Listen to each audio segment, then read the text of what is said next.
And all of a sudden it's like,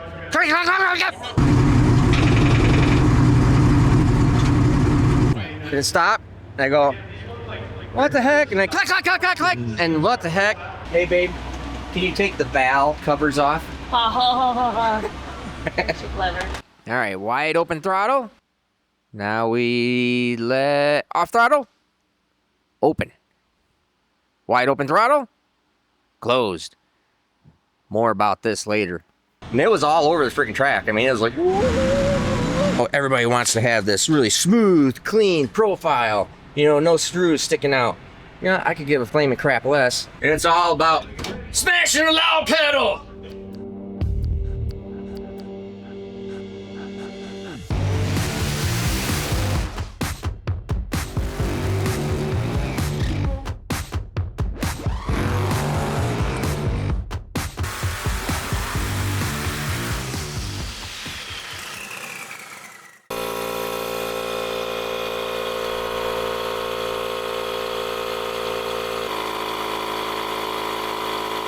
Some of the simple things you might not actually know if you don't have cars like this. So bracket race guys and dragster guys know this all the time, that the dragsters will put these airbags, air bladder, in the middle of the dragster. So driving down the road for 1,000 miles or whatever it is, the dragster's not going flexing. Well, this chassis doesn't flex like that, but what it does do is these shocks, these are my race shocks. These are very expensive shocks. And what happens is this thing, driving down the road, these shocks are not designed realistically. They're not really designed to have an extra 1,000 miles of trailer riding on them all the time. It just kind of starts wearing them out. And so I'll put the bladder underneath the main frame rail here, main hoop area, and then strap the car down so the car doesn't bounce as much and doesn't keep wearing on the shocks. Because you can actually, if you don't have an air bladder in the car or under the car, you can drive down the road for, I don't know, probably like 100 miles or so, maybe 50 miles, 100 miles, and you could reach on your shock and that shock will be hot to the touch because it is working. Because every time the shock goes up and down, oil is moving back and forth in between the little diaphragms and bladders and little discs and heats up the oil. So it will just sit there and heat, and just be blisteringly hot by the time you get to wherever you're going. So that's why I put the bladder underneath there.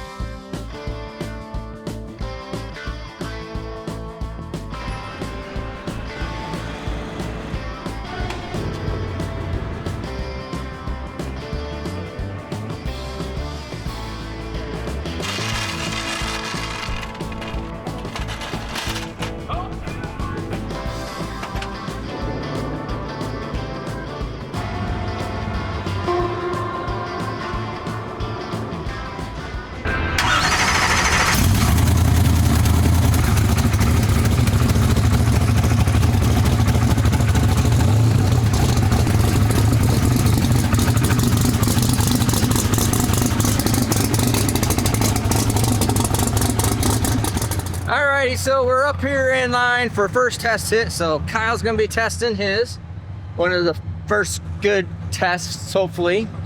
And then I'm gonna be testing the new E-Gate deal. So first time testing that, besides just up on the Projects.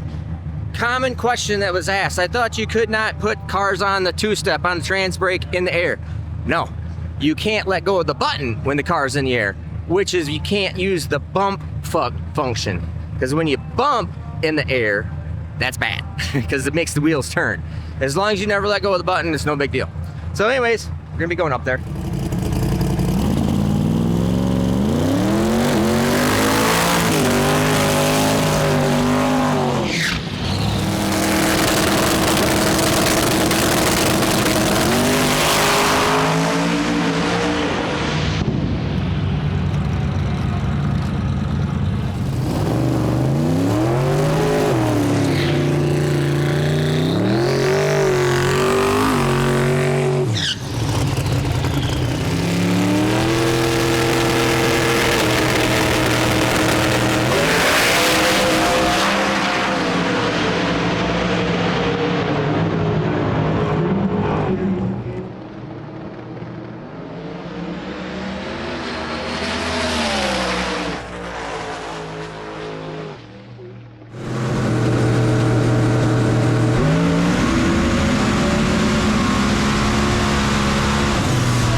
first hit, pretty slow. It took right freaking off. It was on it as soon as it let go of the button. Well, that was not, actually it was not a bad pass. I felt it launch and it was like, hello. And then all of a sudden it just goes, it just took off. So it only went a 117 60 foot, which is absolutely horrendously terrible. But I had turned it down because I just wanted to see what it was going to do. So it should have left at 14 pounds of boost and at 4,700 RPM. So everything should have been good right there. I expected it to go slow, and it still went at 296. So 296 at 117, it should be a tenth faster in the 60 foot, which would make that a solid 286, probably a little bit faster, probably like 283, which is hauling butt, which would have made the car go way in the 420s. But it went 182, and so now I pull off, I'm pulling the parachutes, like, oh, look at that, there's a trail of oil. I must be the car in front of me was leaving some oil. And I could go up in front of the car and go, oh no, that's me. So it was just I had changed the oil in this thing and put my new oil in it, and apparently I think I got it over full because it came out the puke tank. Everything's fine. I just got too much oil in it. That's the one thing. We'll do a little video on dry sump stuff because I actually need to do that. A video on dry sump, how dry sump works, and they will self-level. If you put too much oil in a dry sump tank, it will puke out what it doesn't need. Usually it's on the ground, and that's exactly what it did. So I got to go clean all that stuff up, and then I'm going to look at the data log. But actually, for first pass, I'm actually pretty happy with that. I think it's pretty good.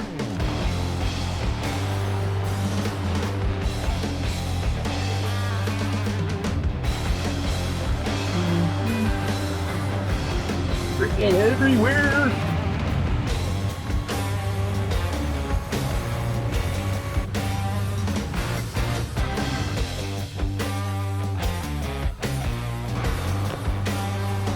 Alright, packed up parachutes, cleaned up oil, changed tune. I changed and lowered my setting, and it left on 9 pounds of boost instead of 14. So that explains why it's so slow, but still fast. No surge? Someday, well, it still surged because it never hit my parameter for opening up the E gates, the boost gate, or the cold side gate. It never hit the cold side gate number because I put the wrong freaking number in there. Just trying to slow it down to just, go out there, because where we tested it at 16 psi of boost and 5,000 RPM, that's freaking hot. I mean, that's leaning on it hard. So I see where I made my mistake, hit it at 14, everything should be pretty darn good right there. Worst case scenario is it goes like a 420 something slow. Ouch. So anyways, I think we're good. We'll see. That's why we test. I want to see exactly what it does on the track. Everything's all the same, all that kind of crap. Heard you're taking out the competition? Yes. But whatever Bailey's got to do in order not to run me, it's almost embarrassing. I feel bad for him. It's almost embarrassing. It's like, no, that's a very good thing. I don't believe in luck, so it's a very blessed thing, I guess you could say. Some people don't like it when you say that, but whatever. Because, I mean, the 4-link bracketry is pulling off the frame. It just sends the car, at one point in time, it just sent the car into the wall hard. So, that sucks, but we're going to have to fix it all before drag week in a couple weeks.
Well, so that that sounds fine.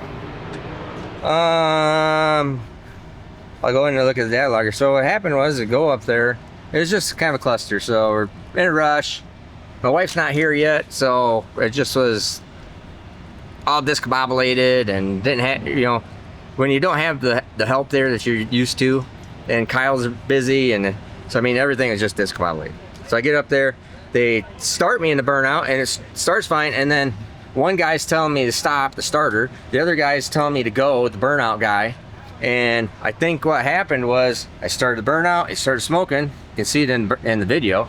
And then the guys flagged me down, shut me off. Well, they didn't have, I don't care what Don Bailey says, there wasn't a lot of water in the box. I might have been sitting in the water box, but there wasn't a lot of water there. And I think when I spun, and because you can see on the data logger, the second time after Kyle's stage, I tried to do the burnout. I'm on 60% throttle, and there was no drive shaft speed. The third time I started up, and it started to spin, and it was just like, gosh, there's something going on. I didn't know if there's a problem or something, so I said, screw it, just bailed out, because just don't want to have any kind of problems. So this is the very first time I went in for the burnout. Engine RPM. This is 3 TPS. This is engine RPM. You know, I mean, the thing's only at, you know, 3,600 RPM, but wheel speed is already at 2,700 RPM. And but right through here, the guy just shuts me down, and so I stop. So you can see the TPS comes down. The thing's just sitting there idling. I'm waiting.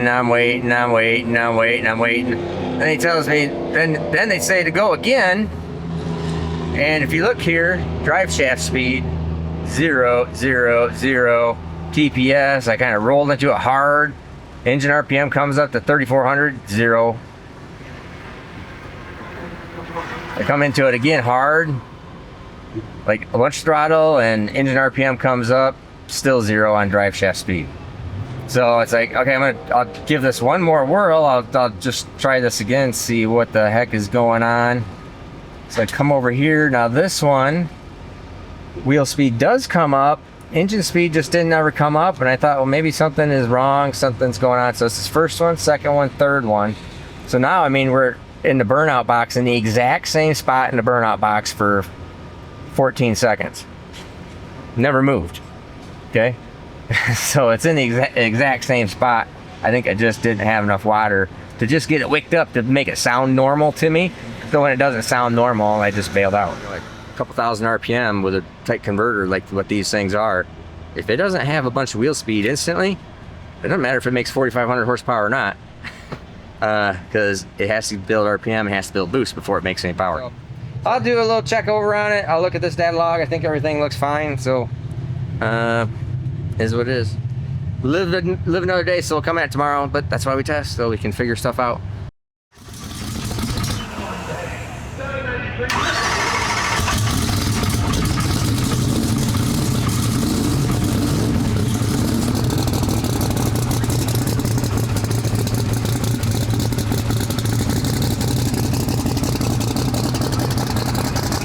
All right, here we're at day 2. First test session. I'm ready. Kyle's ready. So just a general test and tune. We'll see what happens. Then we're going to lunch after this, driving the cars.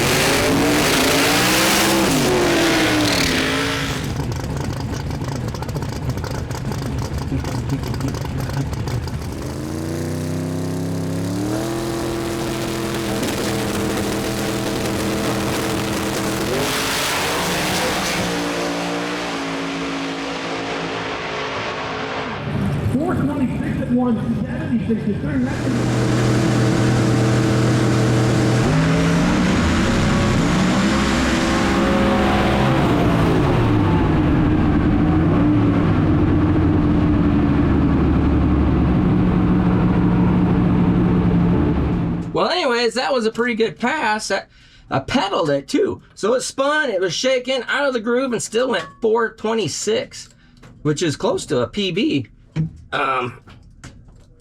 at pedaling it. That's pretty good. So happy with that.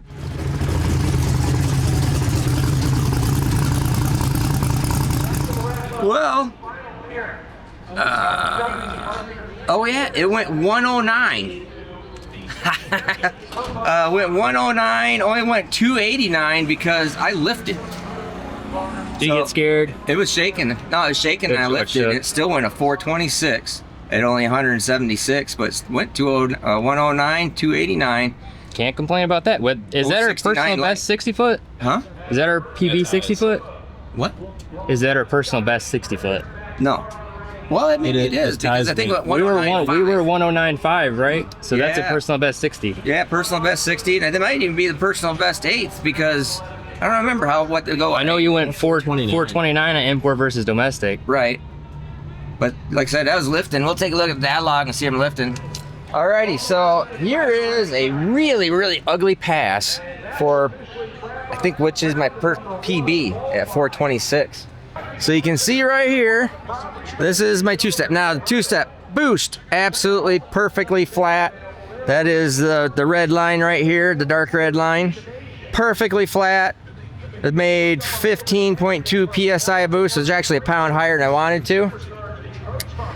Let go of the magic button.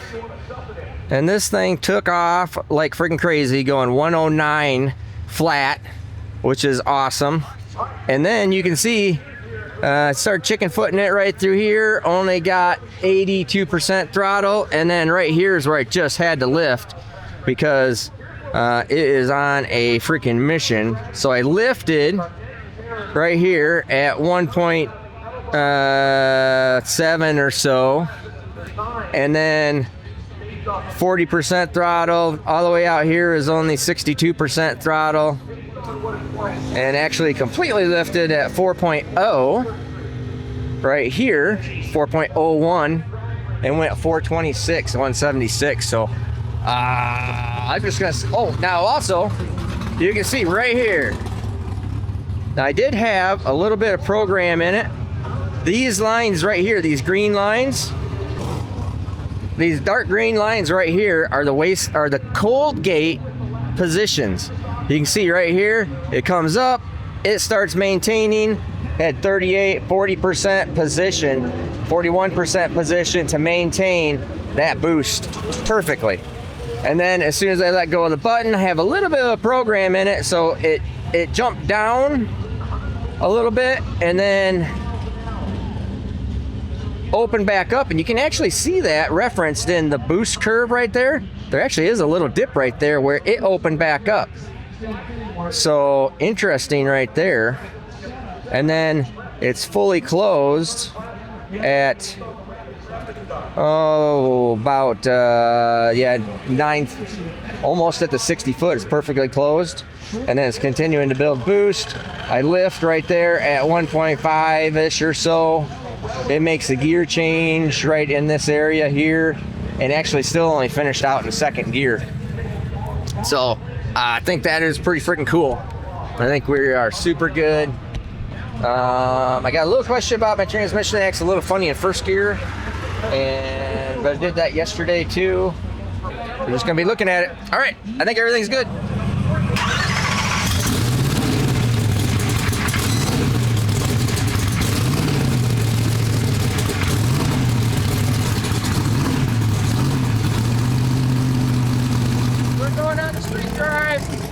We're going on street drive, so Nate's gonna ride with me.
Alrighty.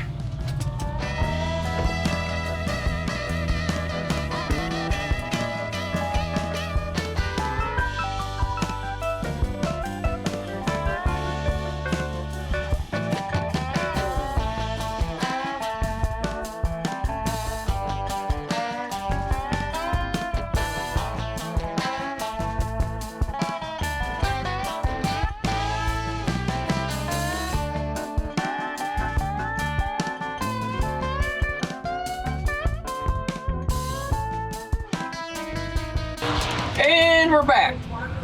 And now we'll have to take a look at changing transmission. We had a broken transmission, first gear, something wrong with it. Don't know what's going on there, but record personal best 109 flat 60 foot, 289 lifting for all that time, showed you all that. So it was my best pass, and I lifted, and it was still the best pass. So that was really good. So I got down to the big end of the track, and when I put it in first gear, it's like chunk, chunk, chunk, chunk, chunk. Uh-oh. Hit the reverse button, chunk, chunk, chunk, chunk, chunk. Uh-oh. Drove it back here, said, well, we got to go make the drive. I got a spare transmission. We got to go make the drive. It goes in a second gear, high gear, just fine. So we drove it to go get lunch, so that's where you saw it driving. Got back here, pulled it in, put it in first gear to see if it was okay, because I just took off in second gear or high gear on the track or on the road. Put it in first gear, fine. Hit reverse, fine. But it's obvious there's something wrong with this, or there's no point to have a spare transmission. So there's no point using this one. So something's going on with it. And so we're starting to do, it's like, okay, cool, we're all done for the day. We only had 2 passes. I missed the second pass. We'll just go through and just check out the valve lash and put some spark plugs in and stuff like that. And the perils of running on the street with your Pro Mod station wagon drag and drive car with air inlet tubes hanging out the hood. We take the front end off, I take the tube off, and that's what's in my turbo. What the crap? And it still turns, so I think only because I never got it above 2,000 RPM. I think it just literally, some leaves fell out of the tree that we were parked underneath. It went there, and that's probably as far as it ever got. The surge valves, the boost gates are always wide open like this when it's driving. So it probably would have just blew out in the chunks right here that went through the turbo. And so we'll literally take these, that one's in there.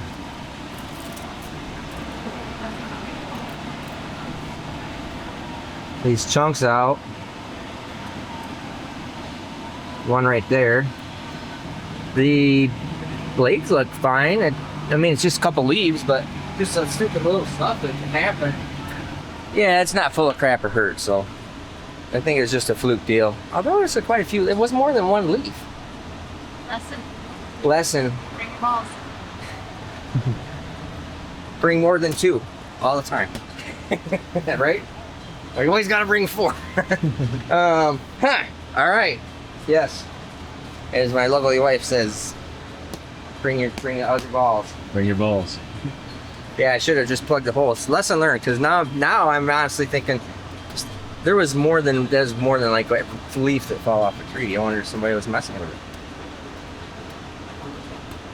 Well, I'd probably take that cover off. I mean, the turbine wheel looks fine. Or, I'm sorry, the compressor wheel looks fine. We're gonna take this tube off in a second. I guess we'll see if there's any crap in that. Since I literally never got it above, I mean, just the most minimal amount of throttle possible, it would probably be stuff stuck right there. So let's take that off. Okay. Yeah, some leaves right there. Well, a little piece of leaf right there.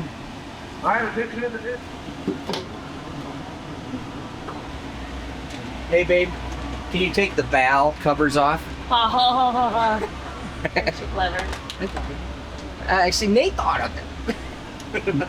Nate's clever.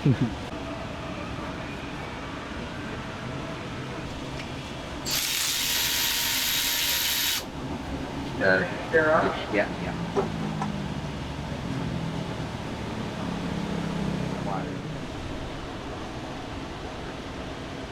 tell that by tasting it? Yeah, because you can't taste it. If it's methanol, then it tastes like burns your tongue.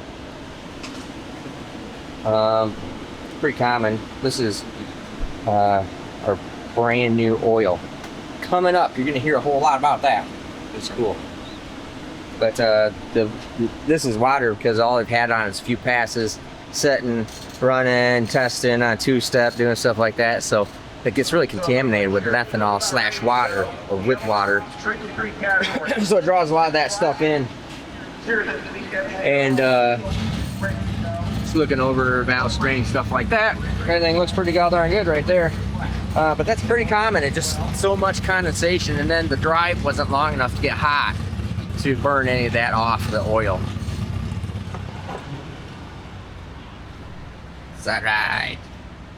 So I just went down here and I had number one wife there put it in neutral and roll it forward so I could do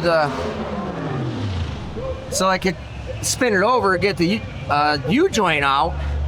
And then I went to roll it backwards and it goes chunk, chunk, chunk, chunk, chunk. Like, oh crap. I'm gonna be so mad if this whole deal is my rear end, but it doesn't make any sense that it's my rear end.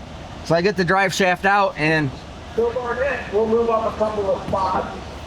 Transmission's definitely broke. So I think we might have actually broken, talking to Carl about it, I think we might have actually broken the first gear, like a couple teeth off the first gear. That's what I'm thinking now. That's what he said, and I think that's probably about right, because this thing is, the rear end is perfect, there's no problem there. Gulf Coast drive shaft, no problem there, that's for sure. And but when I roll this thing backwards, it is unhappy. So there's got to be something there. That whole, I don't know. I know nothing about transmissions, and I still don't want to know. I know that we're just way on that edge of just massive amounts of abuse, and we're just abusing stuff. So it is what it is. So we'll get this thing out, get this transmission out, and it should be good to go. Big chunkies. It broke something. That's all right. We'll throw in the former number one transmission. It's closer to the ground. Nuh-uh. Yeah, he does. Look it. He almost touches the ground. I'm touching the ground. He's just got a belly there that's in the way. It's an optical illusion. Transmission's out. Just gonna bench press the whole thing. Bench press it. Working on our bench. Okay. Yep. I'm kind of pushing towards you, so. All right.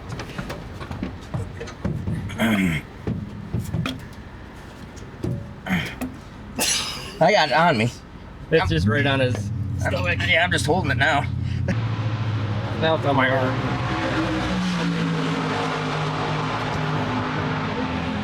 Alrighty, so we got transmission out, obviously.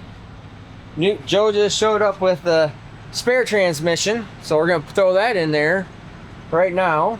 I just checked valve lash, spark plugs, everything looked great, everything's fine. So while I was waiting, so we'll be putting this back together and hopefully make thunder in, I don't know, 45 minutes. What time is it right now? 9. 45 minutes. We're gonna get something to drink first, and then I'm coming back out.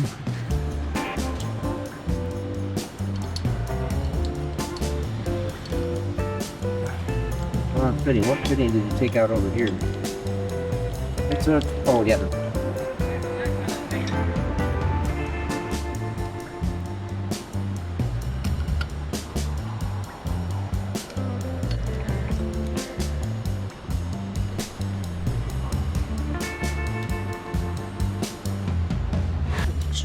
It's all the way in. Looks like it's all the way in. Looks like it's more than there. Put it in there, not all good. Okay, there's 2 plates in the.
Alright, so I think that's all good. What time is it?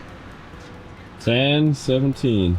45 minutes later. Half an hour late. Half hour freaking late. Dang. That's alright.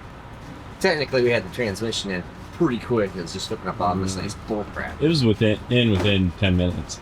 I mean, the transmission was pulled in place. So. Within 10 minutes. Within 10 minutes. It was pretty good.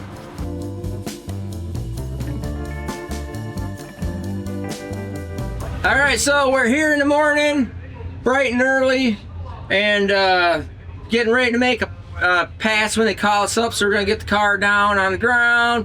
Everything's actually all ready. Oh, I gotta go through my tune-up and look at tune-up stuff and get it to not spin and shake a little bit out there. And because I hope to make an even better pass, a new personal best. But then I had to address a couple things.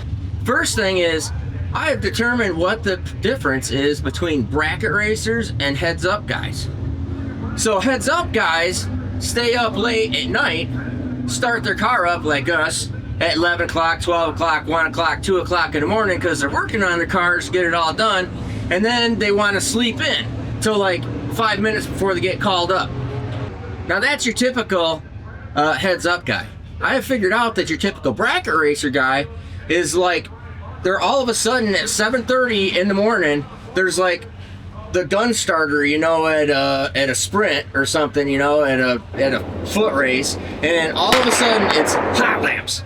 Everybody, all bracket racers got to hot lap their cars and get it all warmed up. You know what a heads up guy does? Starts the car up in the pit, room, yep, all good. I drive this car, I don't even start, I'll start it in the pit, drive it up to the starting line, do a burnout, go 6 seconds or whatever, you know, trying to go 5 seconds, and that's it, and then drive back to the pits. I don't warm the car up. What are you talking about? I'm not gonna hot lap it. That's a bracket racer thing. It's weird. Then the second thing, comments of asking about, oh, hey Steve, why are you limping? You guys watched the last video. Why are you limping? Why you got that compression bandage on your right leg? Well, this is my gas pedal leg, and it's all about smashing the loud pedal. Party out.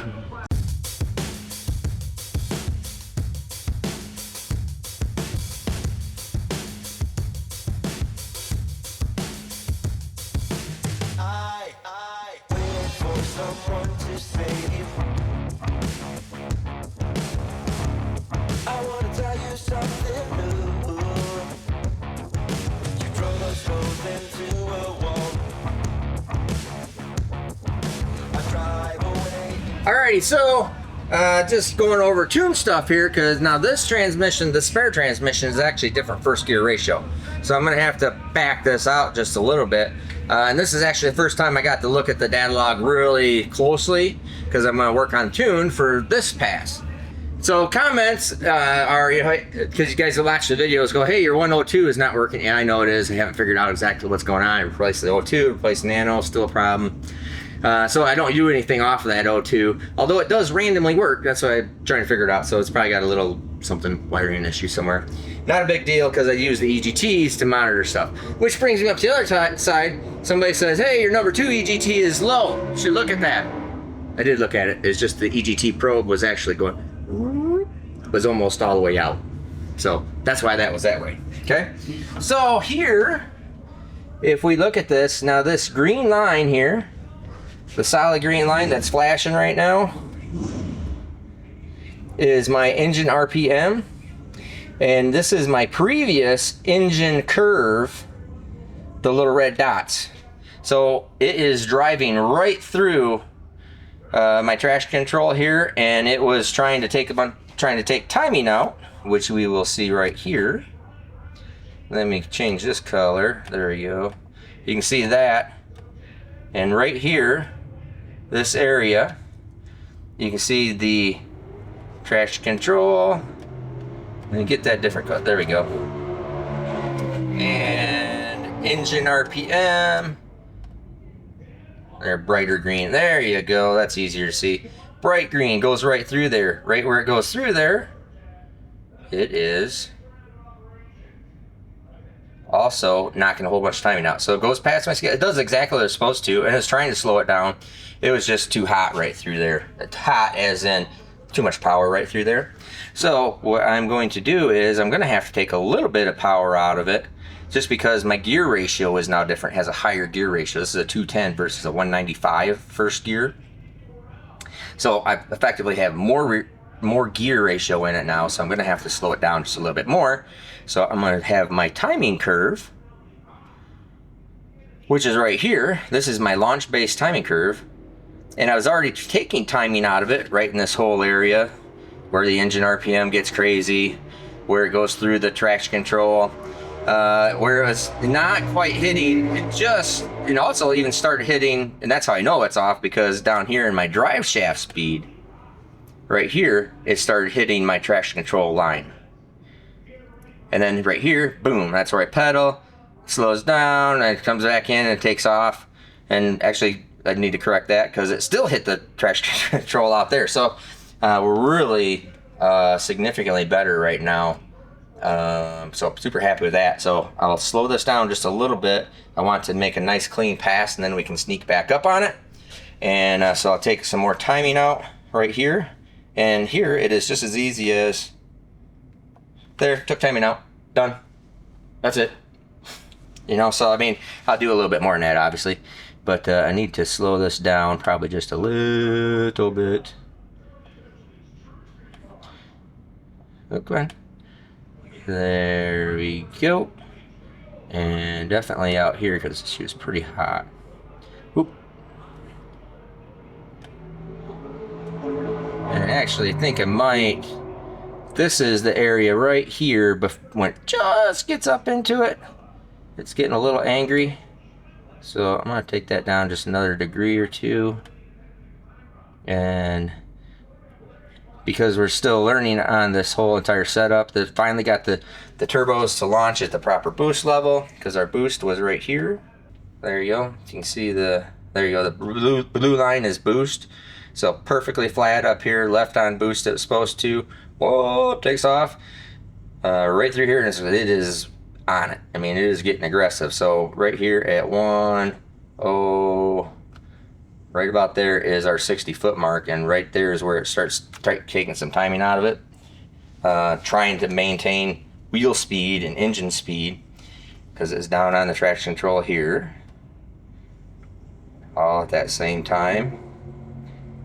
Right about there, you can see it just started hitting traction control right through here on the wheel speed and on engine speed. So it was trying to slow it down, it just didn't have enough to slow it down yet. So I will go in and correct all that. And there, I just totally effed up I drug and dragged something on now my dots are all screwed up. God darn it. All right, well, I'm gonna correct all this. So showing you what's going on, and then we'll show you what the pass looks like. So hopefully I can make a nice clean pass, even if I go just a tick slower. I'd like to go same speed, go a tick slower, because I really think if I would not have had that great big pedal in it, then take back off, I really think, because it went at 26 right there, it really should have went a teen. The car going to 14 something is a big deal, and 4 O's is the magic freaking number. Okay, so, all right. Next time you see us, we'll be going up, making a pass.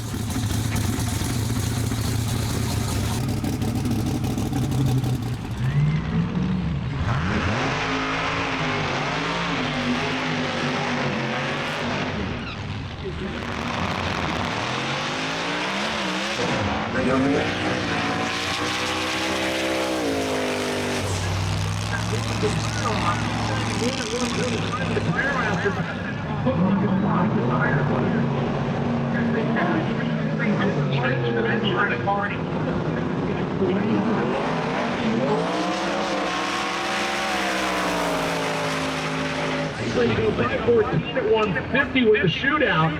514.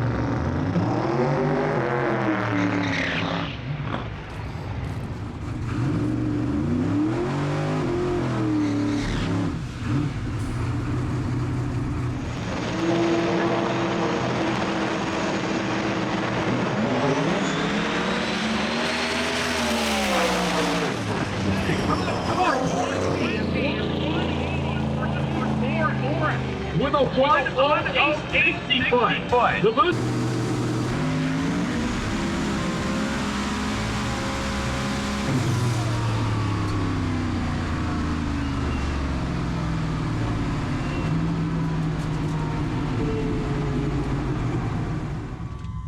All right, 420.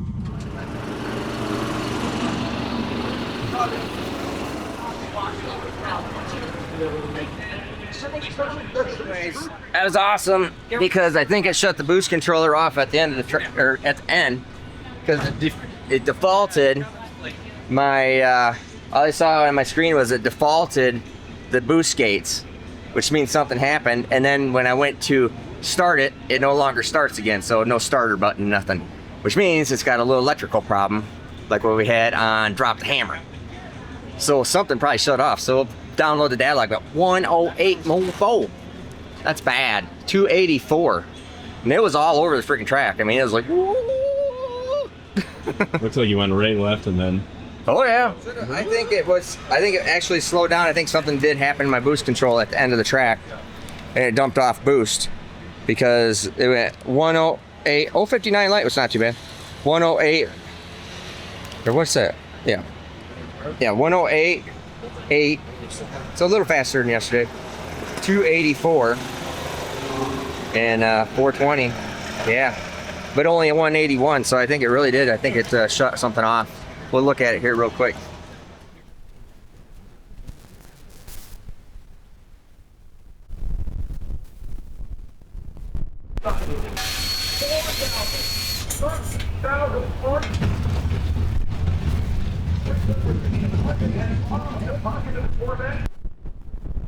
You just point in there. Don't even want to talk about it. You just talk about it. All right. Well, we got a broken plate.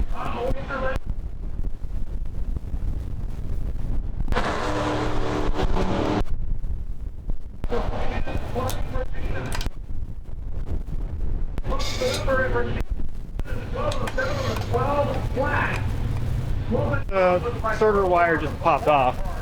And then as far as the wastegates go, I think it was just a bad motor. We replaced the motor and now it's working.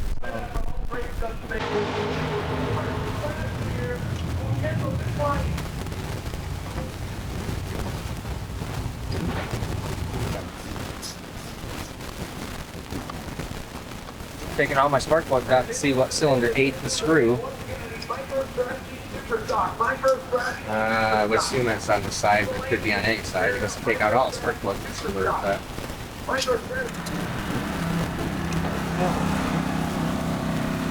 Colors. There was Yeah, there was blue, there was black. A little over 1 second.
done. It's round 1. So we're gonna do chip draw. Everybody's fighting for that buy round. It's got me this round. I want it. I can use it. Sneak peek. Hey, why is there 3 left? Who's got 3s? Boys! Boys against each other, right? Left, boys. All right, now 4s. Wagon battle again. Oh, that one. Always. You call it that. All right, take it easy on me. Take that like 480. All right, 3 and 4, so obviously we're going out first. Who's 2s? 2s, so yeah, get ready to pull around. Lanes 3 and 4.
Something's broke.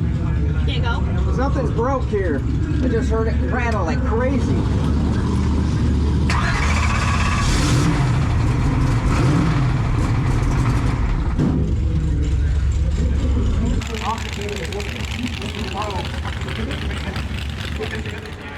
You probably hear it there in the GoPro camera. Did the burnout is a lane burnout, but I didn't really care about that. And then it's just sitting there idling, waiting for Val to do the wheelie bar. And all of a sudden it's like, and it stopped. And I go, what the heck? And I click, click, click, click, click. And what the heck? I said, no. I knew what was going on. It's that stupid screw. Probably came loose. It's embedded in something, came loose, and it's flailing around, or it's doing something in there. Because obviously the screw is in there. And so I shut it off, and I thought, no, I'm not doing anything. And then I started it back up. I was just going to drive out, and then it was just clattering so bad. It's like, no, all right, it's foobarred up. So, actually had a fantastic weekend. 2 personal bests in a row. A 420 with a 108/60 foot, 284 and a 330, and a 3,600 pound car on low boost. And still low boost, people. So I'm super happy about that. It's gonna go a lot faster. I'm really happy about it. I really thought I took a little bit out of it where it was a little dicey and a little out of the groove there on that pass. I went 420 and came up on traction control a little bit. So I took a little bit of power out there and really thought I was gonna go a 14 on this pass until that throttle body was broke, and I just knew that something was probably gonna happen. So I'm glad it didn't happen in pass, dropping a valve or doing something back. Your first 5-second pass, but it got ruined. It was. I was gonna run it all the way down the track through the quarter mile just so I could be the second person. So we're pulling it back. It would even drive back into the trailer, but it is clattering like crazy. That screw is in there, just probably sitting on top of a piston now. So it's screwing me.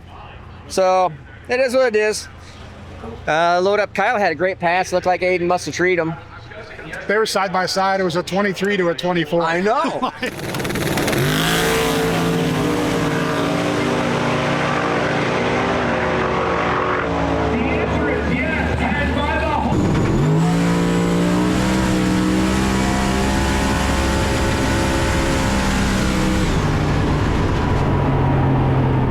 I know. Aiden said he was right out the window as they're down there, so like, dang. So, yep. So anyways, we're done, but we're gonna hang out. Alrighty, so we're here in the morning, and obviously I got this thing apart. I had to take the throttle body off that I borrowed from Bailey. I just went over there and put it back on Bailey's car. And as I'm just, thinking about this thing last night, I'm trying to figure out what was going on, and I probably screwed up a couple things because I'm positive that it broke that throttle blade and that shaft and sent the screw through the engine yesterday on the record run, on our fastest pass yet. And because when it came back, figured out our little wiring problem, went to start it and started fine, but it was idling slow, wouldn't idle. Grabbed that throttle blade and it went conk, conk, conk. It's like, oh, you've got to be freaking kidding me. Take the tube off. I could look in there, see the throttle shaft was broke. That's where you see some video there. So in thinking about it, I'm almost positive now. I bet you we took all the spark plugs out. I lashed it. Everything seemed to be fine. Didn't hear anything. I bet you that stupid screw had not gone through the engine yet. I bet you that screw was sitting right in my intake manifold. So when we went up there, I started up, drove it up there. Everything sounds great. It's going great. It's like, okay, it must have just ate that screw and didn't do any damage, or it's stuck in a piston or something. I'm gonna have to fix it later, but appears to be okay. Got a race to run, right? Then did the burnout. Everything's fine. And sitting there idling, waiting for the valve to do the wheelie bars, and all of a sudden, clank, clank, clank. Then it's obvious that there's something stuck in there. So thinking about it last night and thinking, okay, what caused it? How could it be there? There's always inherent problems with throttle bodies and having screws and stuff, but it is what it is. I don't know how you're ever going to get away from it, to tell you the truth. Although I think what I'm going to do on that is, I think I'm going to change the screws on these. And that's what they would normally do, is they would break the shaft, or maybe a screw would back out or come out. This is no dig on Motion Raceworks. This is everybody's problem. But what I've always wondered is, everybody wants to have this really smooth, clean profile. No screws sticking out. I could give a flaming crap less if there was a screw head sticking out, and two freaking nuts on there or something, or it's all welded together. I mean, whatever it takes to keep the screws, if something does happen with a shaft to break or something happens, that the screw does not come out and go through your engine. This is not common, but screws will back out if you don't stay on top of them. They get loose, the shaft breaks like that, and then the screw just falls out. So I'm gonna probably change up the hardware, and I'd like to change that shaft so they weren't counterbored, because that counterboard is a weakness. And I'll let the screw head stick out. I really don't care. I don't think it matters. In fact, I guarantee it doesn't matter at all. So anyways, then I was looking at probably eating another little bit of humble pie on this whole deal. That I do think we are gonna put the old blow-off valves on this also. So these went in place of the blow-off valve. Now I'm going to put the blow-off valves back here probably, because I think what happened was, I do know for a fact that this valve was stuck closed. And I think it was, in talking with TurboSmart, I think it was just a programming error where we asked for the resting position. So where it is right now, the resting position to be 100% open. Well, when you ask for something to be 100% open, it could be just like where it thinks not 100% open might actually be like 99% open. And so the motor is sitting there just lightly running, trying to hold it. Well, the motor's sitting there running for, I got the ignition on for hours at a time. So the motor's just sitting there, just kind of, you can't hear it, but just lightly running. So in talking to TurboSmart, Marty said, no, you can't have it at 100. You need to turn it down to like 90. So turn it down to 90. That way, it's not coming up against the stop. It's not hitting anything. The motor's not running. It just goes there, and then just, it doesn't care. It's not running. It's not coming up against the stop. Not doing anything like that. So we swapped the motor on it, and now I'm thinking about it, is this one was stuck closed, so it had no boost relief at 50 pounds of boost right there. So probably 50 pounds of boost possibly comes in, hits that throttle blade, and breaks the shaft. It is possible. So, and a lot of you guys in the comments said, make sure you should put that boost valve back, or the blow-off valve back on there. And I'm like, these things are really fast. So I thought I'd show you exactly how fast and how these valves operate. So you could watch on this valve right here. I gotta run that throttle because that's where my TPS is at. So if you watch this, so if you go, when I go wide open on the two-step, you see them close. Now what they'll do is they will open just slightly to try to control boost on the line, okay? And then when you're going down track, they're stuck closed. They're not stuck, they're closed, making full boost. Now, when I chop the throttle, they go open. But you can see that in correlation with how fast I let go of if you just chop throttle, I want you to look at this, Nate, right here. So I just let go of throttle. Even when they are working, there is a slight hesitation there. So you can go there again, see if you can get both of them at the same shot, maybe. Yeah, been okay, ready? So there is a slight hesitation there. It's a little bit slower than I thought. It might be perfectly fine because it has been perfectly fine. This throttle body's fine. It didn't break. I'm gonna put the blow-off valves, the stock blow-off valves back in there also. So I guess it's just an added safety measure there, because if this does stay closed, it would just pack up boost, wouldn't have anywhere to go. If it gets stuck open, it just doesn't make any boost. It's not the end of the world. But either way, I'd like to prevent breaking throttle bodies and throwing material through the engine. So anyways, does it matter which order the blow-off valve? Doesn't matter what order they're in. No, it doesn't. I don't know. I'll check. I can't imagine why it would. I think if you put it back here, it would probably blow off sooner. I don't think it matters too much where they are, but I'll see. Might not look too bad being right here either, or back here. Might just do a little more based on cosmetics, but I'll check and talk with some people and see what they're doing. So other than that, we're going to be loading up this car because I just need to get the screw out of this thing and fix whatever damage happened there. So we're focusing on Kyle, who lost in a whole shot loss to Aiden Bailey. It's son v son. But he did run faster. Went 420. It was a good race. 523 to 524. Just got beat on a tree. So we got at least 2 more passes today with Kyle's car. So we're just gonna work on going faster with Kyle's car, which is running really good right now, right? Yeah, it's running really good. So anyways, I'm Steve Morris. Like, subscribe, buy some merch. We got lots of cool stuff coming up. So appreciate all you guys. Have a great day. Oh, and if you want to see how Kyle's car did, do we have any video of Kyle on Actually, so much. Yeah, you'll see a shot. But if you want to go see more about Kyle's car and what's going on there, make sure you go over to his channel. I think it should be the Kyle Morris. Change your that would be cool. It's not. It's just Kyle Morris on YouTube, but it should say the Kyle Morris. That'd be pretty cool. Anyways, now we're done.